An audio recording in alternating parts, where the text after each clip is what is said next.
Ever get that feeling, you're facing this mountain of information, maybe a new topic, and you just wish you could get the main points, like, fast. Yeah, like a shortcut to just getting it. Exactly. And that's pretty much what we do here on the deep dive. We take source material and really pull out the key insights for you. And today we're diving into maybe an unexpected source.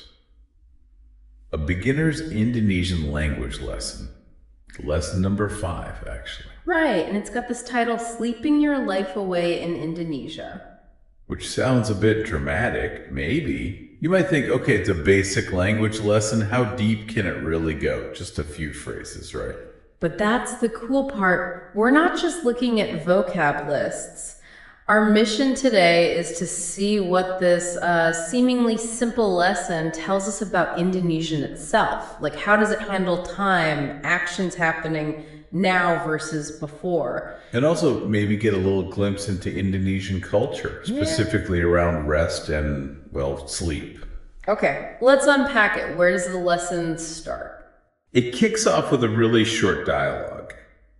Two people, Doi and Budi.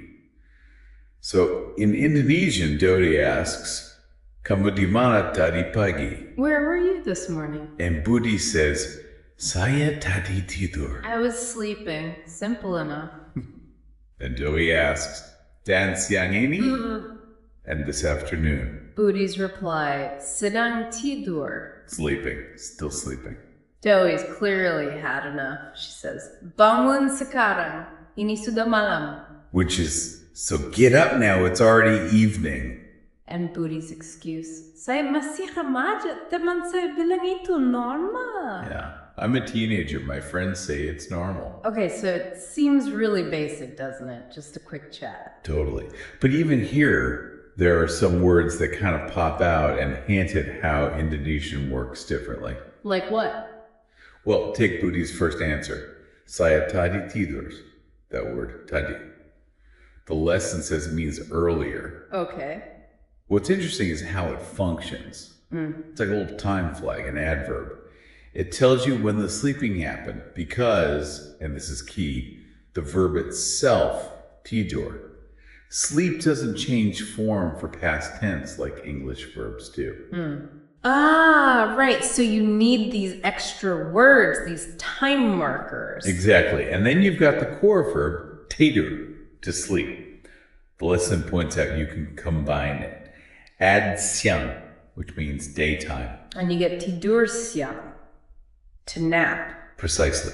Or if you want to say someone's fallen asleep, it's tertidur. Little changes, different meanings.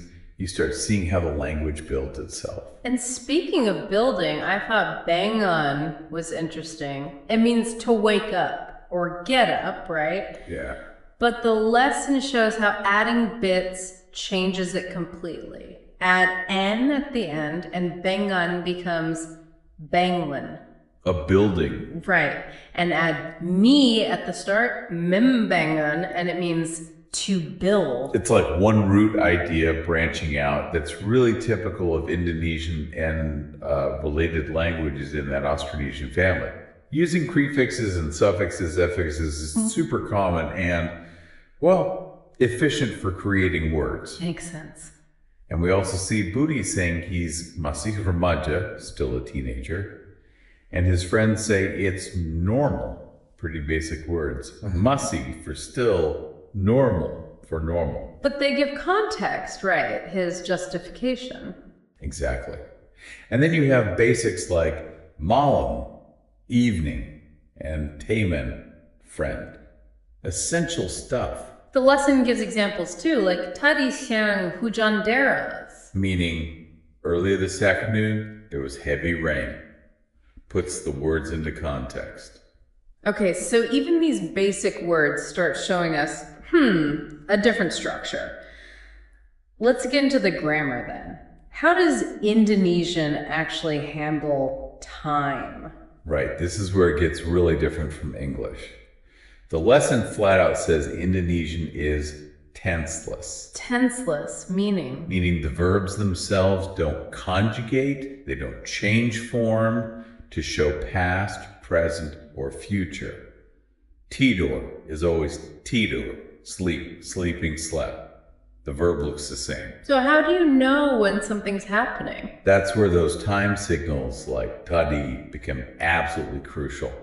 In other words, that signal the state of the action. Okay, like the present progressive, the I'm doing something idea. Exactly. The lesson focuses on that. For formal Indonesian, you use the word sedang before the verb. It means something like in the process of. And informally? Informally, it's usually lagi. So the examples given are mereka sedang makan, they are eating, or saya sedang bekerja, I am working. And Budi just says sedang tidur. Right, sleeping, or I am sleeping. That sedang or lagi puts the verb into ongoing motion right now. Okay, got it. So what about the past tense then, if the verb doesn't change? You rely entirely on those time signals again. The lesson lists a bunch. Tadi, earlier today. Sudah, already indicating completion. Dulu, formerly ago. Kemarin, yesterday. Tahun lalu, last year. Waktu itu, at that time. So instead of saying I ate, you'd say something like I yesterday eat. Pretty much, yeah. Like the example, dia tadi makan sebuah kue. Literally, he earlier ate a cake. But it means he ate a cake earlier. Yeah. The verb makan, eat stays the same. Wow, okay. That's a fundamental shift in thinking if you're coming from English.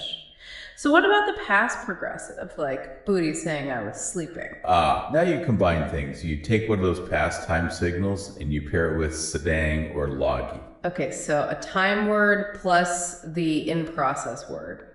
Exactly.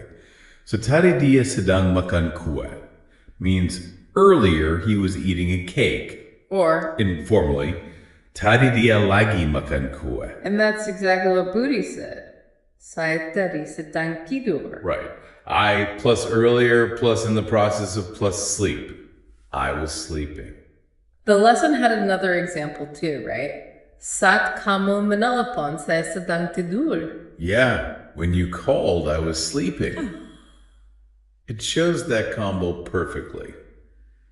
Past moment, when you called, plus the ongoing action, sedang tidur. It's elegant in a way, isn't it? Relying on these markers rather than changing the verb constantly makes you wonder if it changes how you sort of perceive time itself. That's a fascinating thought.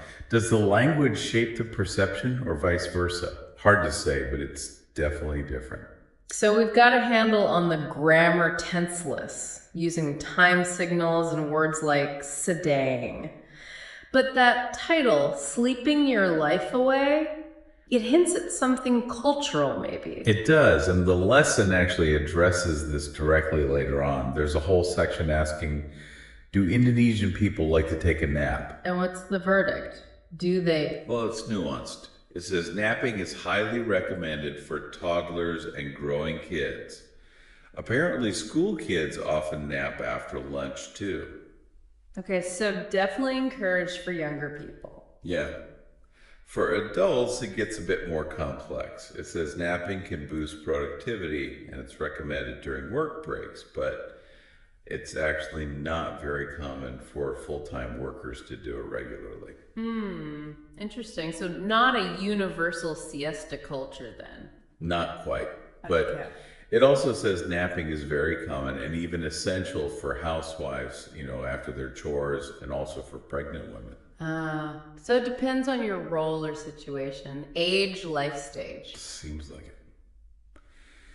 Which brings us back to Budi, our sleepy teenager, sleeping all morning, all afternoon. Dewi's reaction, bangun sekarang, get up now, clearly suggests his level of sleeping is maybe excessive or not appropriate for his age, in her view. But then he pulls out the teenager card. Saya masih hamaja, teman saya bilang itu normal. I'm still a teen, my friends say it's normal. Exactly. So, is he just being a lazy teen, fulfilling a stereotype? Or does his comment, combined with the cultural notes about kids napping, hint at maybe a bit more cultural leeway for teenagers to rest more? Yeah, it's like the lesson leaves it a bit ambiguous. The title sounds negative, sleeping your life away, but the cultural explanation shows napping is pretty normal, even valued in certain contexts. Right, there's a tension there. And it just shows how even a simple language lesson can open up these little windows into cultural perspectives, attitudes towards rest, productivity. Yeah. It's not just about grammar rules. So, wrapping this up then, what have we pulled out of this Indonesian lesson? Well, first, the big one. Indonesian is tenseless. You rely on time signals, words like tadi, kemarin, to place actions in time. And second, to show an action is happening right now or was happening, you use helper words like sedang or lagi. Exactly. And third, we get this really interesting glimpse into Indonesian culture around napping. It's not a simple yes or no. It's encouraged for kids, sometimes essential for others like housewives, but maybe less common for office workers. It depends. It really proves your point from the start, doesn't it? You can find fascinating linguistic and cultural clues even in beginner material. Absolutely. This one lesson gave us a look at how a language handles time, how words are built, and how daily life conversations might reflect deeper cultural values about rest. So, maybe a final thought for you listening. How does hearing about this different way of marking time in Indonesian or the cultural nuances of napping make you think about your own language, your own culture's view on rest? Yeah. What other surprising insights might be hiding in plain sight in the simple things you learn or encounter every day? It really makes you think about how language doesn't just describe our world, it kind of shapes how we see it too. Thank you for watching this video. Hopefully useful. Don't forget to like and subscribe.